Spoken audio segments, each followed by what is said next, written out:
Sawadika! No, unfortunately we're not in Thailand. We're still here in the UK, in Birmingham, in my back garden today. Thanks for coming back and looking at my next video.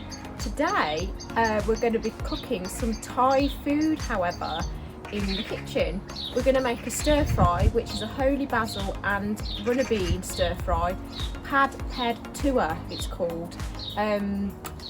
I love cooking Thai food. It's one of my favourite places to visit, and obviously since the pandemic I've not really been able to travel that much. I'm really looking forward to going back to Thailand, but for now let's do some Thai cooking in the kitchen. So this Thai stir fry that we're doing today is ordinarily made with mincemeat, but I'm going to be making a vegetarian version of this, and you'll see the ingredients that I'm using in a moment. And also, once the dish is all complete and cooked, what we would normally do is put an egg on top, which we will be doing in this case. But if you want to make it vegan, just leave the eggs out, not a problem. Let's get cooking. So here we've got our ingredients. So to start with, we've got some bird's eye chillis and garlic. I've chopped these up, but what will need to happen next with these is they will need to get grinded up in a blender or in a pestle and mortar if you've got one. Then we have the vegetable oil here, which will go into the wok to heat it up. This is our soya corn mince that we've got to use instead of the minced meat.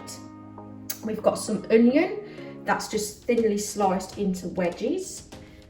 We have some bamboo shoots there. Now, unfortunately, the tins that they come in, there's too much for what we need. So what I do is I just pour out the amount I need, and then the rest can get used in another dish. We've got some runner beans here. Ordinarily in Thailand they use snake beans, which is just a really long version of a runner bean. Now, being here in the UK, obviously we don't have snake beans, so runner beans are a completely okay substitution for that, no problem. We've got a tomato here, which is just chopped into small wedges, which will go in. We've got some sugar. Ordinary white sugar will do, but you can also use palm sugar, which is usually used in Asia. We have some soy sauce, which we also like to use in Asian cooking. And then we've also got our short grain rice, which we will prepare in a little bit. Oh, and the main ingredient that makes this dish is our Thai holy basil. Now, what I've done is I've washed that, I've chopped the ends off, and then I've also removed the thick stalks, as they can be a bit woody and a bit hard really. So make sure you get those off and give it a little bit of a chop. But whilst you're cooking it, it will wilt down a little bit. And this, guys, is a game changer. So when we do our Asian cooking, whether that be Thai, Malaysian, Japanese or whatever, we particularly like to use the short grain rice because it resembles the rice that's over in Southeast Asia really. So what we found is this rice here, the Rechun rice, which is the one we like. It's just amazing really, but you'll see when this is cooked, you'll see what I mean with the short grain. It's quite sticky and malleable in your hands if you eat it with your hands. But no, this is the best rice to get. There's different brands you can get, and you should be able to pick up in any Asian supermarket. So yeah, good rice. So another thing to do with the rice, another way to make it amazing is to rinse the rice. So let's just get some cold water in here. Now, you want to do this about 3-4 times. This is to remove the starch from the rice, so it's not really stodgy, and it's what will give it its stickiness.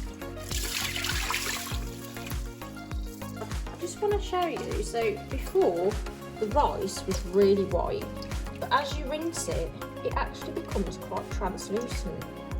That's the starch leaving the rice. So it's worth doing. Rinse your rice, guys, rinse your rice. You'll thank me for it later, believe me. The rice is now cooked in the rice cooker because I'm so lazy. Now I'm going to reveal the rice. Are you ready? So I'm going to fluff that up. This is going to be in a keep warm mode. So whilst this is keeping warm, we can cook the stir fry.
everything is cooked and the kitchen is filled with chilli aromas, which is making me cough and trying not to cough on the camera. Anyway, let's serve up. I've served up some of this sticky rice.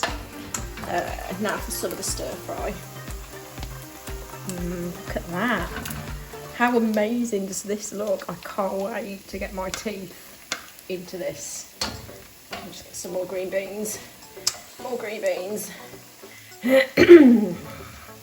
Guys, I think this is going to be really hot. I put 5 Bird's Eye Chillis into this.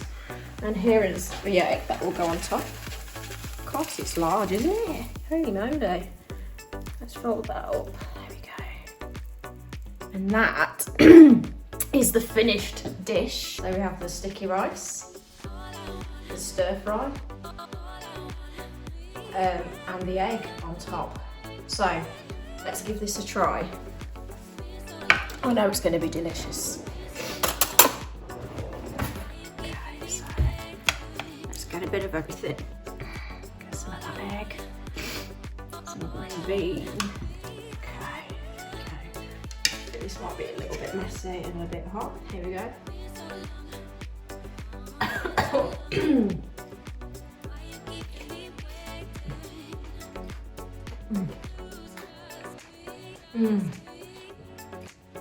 We may not be in Thailand, but the food certainly tastes as though we would be in Thailand. It's actually not as spicy as I thought it would be, but it's just, yeah, it's just really flavoursome, and that holy basil really brings the Thai flavours through. And the egg, the runniness of it just makes it so smooth, and the texture's amazing. And this rice, now it's cooled down a bit, I can show you. So in Thailand, people will often, correct me if I'm wrong here guys, roll these up into balls and you can just eat them. Like that. But yeah, this is the bomb. Okay, let's have another bit here.